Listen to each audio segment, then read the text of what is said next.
நல்லவை கேட்போம் நமது சேனலில் இன்றைய தினம் ராமன் மனிதனா அல்லது விஷ்ணுவா என்பதை கேட்போம். பிரம்மா முதலான தேவர்கள் ராவணனால் மிகவும் பீடிக்கப்பட்டு 3 லோகங்களும் அவதிப்படக்கூடிய நிலையில் திருப்பார்கடலுக்கு சென்று அந்த எம்பெருமானிடத்திலே பிரார்த்தித்துக் கொள்கிறார்கள். பிரார்த்தித்துக் கொள்ளும் பொழுது தேவரீர் வந்து மனுஷ்யாவதாரம் எடுத்து ராவணனை வதம் செய்ய வேண்டும் அப்படின்னு பிரார்த்திக்கிறார்.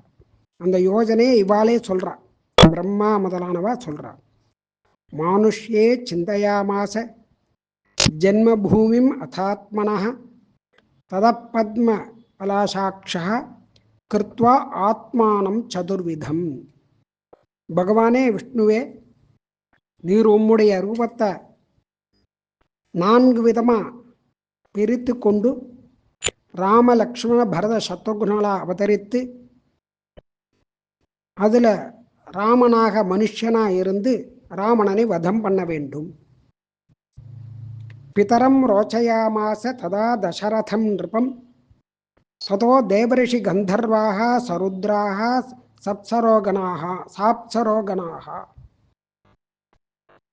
அந்த மாதிரி இவ எல்லாருமே தேவர்கள், ரிஷிகள், கந்தர்வர்கள், ருத்ரன், அப்சரஸ்திரிகள் எல்லாருமே சேர்ந்து பிரார்த்தனை பண்ணிக்கிறான் எம்பெருமானிடத்துல. இப்படி அவ தசரதனை தந்தையாக வரித்து எம்பெருமான் ராமனாக அவதாரம் பண்றான். ஏவமுக்தா சுரா சர்வை, இப்படி சொன்னதான பிரார்த்தித்து கொண்டதான தேவர்கள் அத்தனை பேரும் பிரத்யுச்சுஹு விஷ்ணும் அவ்யயம் மானுஷம் ரூபமாஸ்தாய ராவணம் ஜகிசயுகே. அதனால மனுஷ ரூபமா எடுத்து ராவணனை வதம் பண்ண வேண்டும்.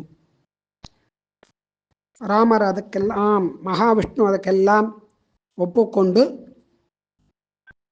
ஒரு வார்த்தை சொல்றாருங்க. பாலகாண்டத்தில் வால்மீகி பகவான் வர்ணிக்கிறார். அதை ஹத்வா க்ரூரம் துராதர்ஷம் தேவரிஷீனாம் பயாவகம் தசவருஷசகசிராணி தசவருஷசதானிச்ச.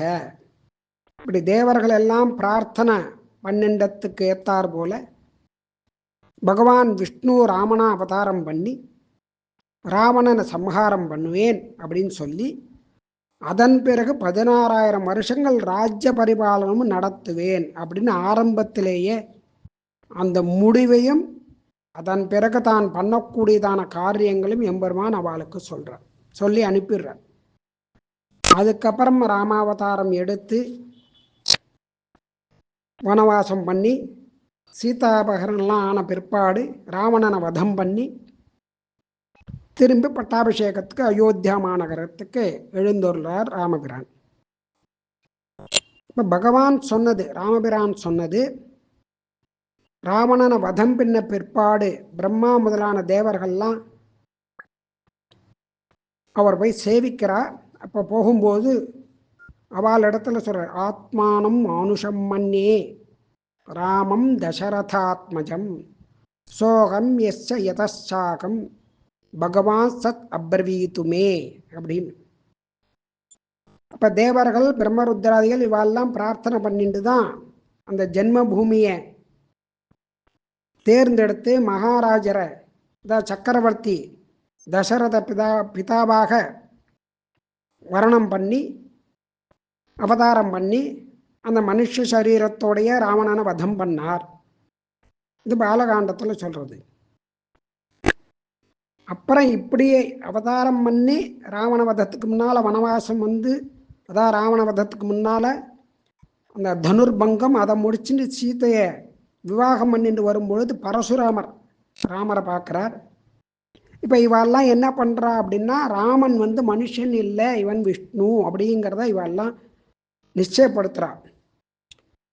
அப்போ பரசுராமர் எதிர்த்தாப்புல இவர் ராமபிரான் வரும்பொழுது பரசுராமர் என்ன பண்ணா, தன்னிடத்தில் இருக்கக்கூடிய தனுஷை கொடுத்து இதில் நான் ஏற்றும்படியாக சொல்கிறார். அக்ஷயம் மதுகந்தாரம் ஜானாமி த்வாம் சுரேஸ்வரம் தனுஷோஸ்ய பராமர்ஷாத்து ஸ்வஸ்திதேஸ்து பரந்தபா அப்படிங்கிறார். அந்த தனுஷை ரொம்ப சுலபமாக வாங்கி அதில் நான் ஏற்றார் ராமபிரான். அதை பார்த்துட்டு அழிவில்லாததான ஒரு குறைவும் இல்லாததான பரமாத்மா அப்படின்னு புரிஞ்சுண்டு ஒரு அனுக்கிரகம் பண்ணுறார் பரசுராமர். அடுத்தது ஜட்டாயு மரணம். அப்போ ஜட்டாயு தகனம் பண்ணுறார், பண்ணிட்டு உத்தம கதிக்கு போக வேண்டியது அப்படின்னு அனுக்கிரகம் பண்ணுறார் ராமர். ஏவமுக்த்வா சிதாம் தீர்த்தாம் ஆரோப்பிய பதகேஸ்வரம். பதகேஸ்வரம் ஜட்டாயு பக்ஷிராஜ் பக்ஷி. ததாக ராமோ தர்மாத்மா ஸ்வபந்துமிவ துக்கிதா. தன்னுடைய தகப்பன் போல பந்து போல பாவிச்சு துக்கப்பட்டு அதுக்கு தகனம் பண்ணி நீ உத்தம கதியை அடைவாய் அப்படின்னு. உத்தம கதியை கொடுக்கறது யாரு அப்படின்னா எம்பெருமான் தான் கொடுப்பான், விஷ்ணு தான். அதனால் அங்கேயும் பரமாத்மா பகவான் ஸ்ரீராமன்னு தெரிகிறது. அப்புறம் விபீஷண சரணாகதி. மித்திரபாவேன சம்பிராப்தம் நத்யஜேயம் கதஞ்சன தோஷோ யத்யபி தஸ்ய ஸ்யாத் சதாம் ஏதத் அகர்ஹிதம். அதனால் மித்திரபாவத்தோடு பார்த்து அவனிடத்துல எத்தனை தோஷம் இருந்தாலும் கைவிட மாட்டேன் அப்படின்னு அந்த விபீஷணனுக்கு அனுக்கிரகம் பண்ணுறார். சகதேவ பிரபன்னாய தவாஸ்மீதி சேயாச்சதே அபயம் பூதேபியோ ததாமேதத் பிரதமமா அப்படின்னு சரணாகதி பண்ணவனை ஒருபொழுதும் கைவிட மாட்டேன்னு அனுகிரகம் பண்றார். அடுத்தது யுத்த காலத்துக்கு போயாச்சு. அந்த சமுத்திரத்தை தாண்டி அந்த லங்கையை அடைஞ்சு அங்கே யுத்தம் ஆயத்தமாகுது. யுத்தத்துக்கு எல்லாரும் தயாராரா. அப்போ ராமபிரான் என்ன பண்றார், வாலி புத்திரனான அங்கதனை அமைச்சு இந்த மாதிரி உன்னுடைய காலகட்டம் முடிய போகிறது அப்படிங்கிறத சொல்லிட்டு வாங்குறார். எஸ்ய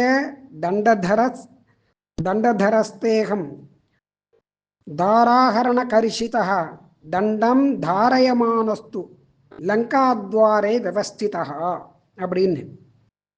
அங்கதான் ராவணனுடைய சபையில் போய் நான் ராமதூதனா வந்திருக்கேன், ராமர் சொல்லி அனுப்பினதான விஷயம், என்னுடைய மனைவி சீதையை நீ அபகரித்து வந்ததால் நான் மிகவும் துக்கப்பட்டவனாக இருக்கிறேன். உனக்கு பிரம்மதேவன் கொடுத்த வரமானது முடிஞ்சு போச்சு, அந்த காலகட்டம் முடிந்தது, நெருங்கிவிட்டது. அதனால் உன்னுடைய காலம் முடிய போகிறது அப்படிங்கிறத அவர் சொல்ல சொன்னார் அப்படின்னு சொல்கிறார் அங்கதன். அப்புறம் இந்த மாதிரி பல இடங்களில் ராமன்தான் விஷ்ணு அப்படிங்கிறத சொல்கிறார். ரிததாமா வசுப்பூர்வம் வசூனாம் ச பிரஜாபதி திரயாணாமபி லோகானாம் ஆதிகர்த்தா ஸ்வயம் பிரபு. இப்படி ஆத்மானம் மானுஷம் மன்னே ராமம் தசரதாத்மஜன்னு சொன்னதுனால இந்த தேவர்கள்லாம் நீர்தான் சிருஷ்டிகர்த்தா அப்படிங்கிறார். இந்த லோகமெல்லாம் உமக்கு சரீரம் அப்படின்னு சொல்றார். கையை கூப்பிண்டு சொல்றார். ஜகத் சர்வம் சரீரந்தே தாரக பிரபு அப்படின்னு சொல்றார். மகேந்திரஸ்ய கிருதோ ராஜா பலிம் பத்வா சுதாருணம் சீதா லக்ஷ்மீர் பவான் விஷ்ணு தேவா கிருஷ்ண பிரஜாபதி அப்படின்னு. ராமபிரானே சக்கரவர்த்தி திருமகனே, நீர்தான் சாட்சாத் பரமாத்மா விஷ்ணு, சீதா பிராட்டி மகாலட்சுமி, ராவணனை வதம் பண்ணணும் அப்படிங்கிறதுக்காக இந்த மனுஷ ரூபத்தை தரிச்சுன்னு இருக்கீர், அவ்வளவுதான், நீர் தான் பரமாத்மா ஸ்வரூபம்னு அவெல்லாம் கையை கூப்பிட்டு சொல்கிறா. அதன் பிறகு பட்டாபிஷேகம் நடக்கிறது. தசவருஷ சகசிராணி தசவருஷ சதானிச்ச பிராத்திருபி சகஜ ஸ்ரீமான் ராமோ ராஜ்யம் அகாரயத்து. முதல்ல விஷ்ணு என்ன சொன்னாரோ தேவர்களிடத்தில் பிரார்த்திக்கும் போது, நான் இந்த மாதிரி ராவணனை வதம் பண்ணிட்டு 16,000 வருஷங்கள் ராஜ்ய பரிபாலனம் பண்ணுவேன் சொன்னார். அதன்படி இவர் பிராத்திருபிகி சகோதரால் கூட அந்த பட்டாபிஷேகத்தை நடத்திண்டு அந்த 16,000 வருஷங்கள் ராஜ்ய பரிபாலனத்தை பண்ணினார் அப்படின்னு ஸ்ரீமத் ராமாயணம், வால்மீகி ராமாயணமானது நமக்கு எடுத்து சொல்றது. இதனால் ராமபிரான் சொன்னதான ஆத்மானம் மானுஷம் மன்யே அப்படின்னு சொன்னதான மனுஷங்கிறதும் சரி, தேவர்கள் நீர் இந்த மாதிரி ராவண வதத்துக்காக இந்த ரூபத்தை எடுத்துட்டீர், நீர் மகாவிஷ்ணு தான் அப்படின்னு சொன்னதும் சரி. இது மகாவிஷ்ணுவே சொல்லி தன்னுடைய காரியத்தில் காமிச்சு கொடுத்ததுனால ரெண்டுமே பகவான் தான். மற்றவை நாளே கேட்போம்.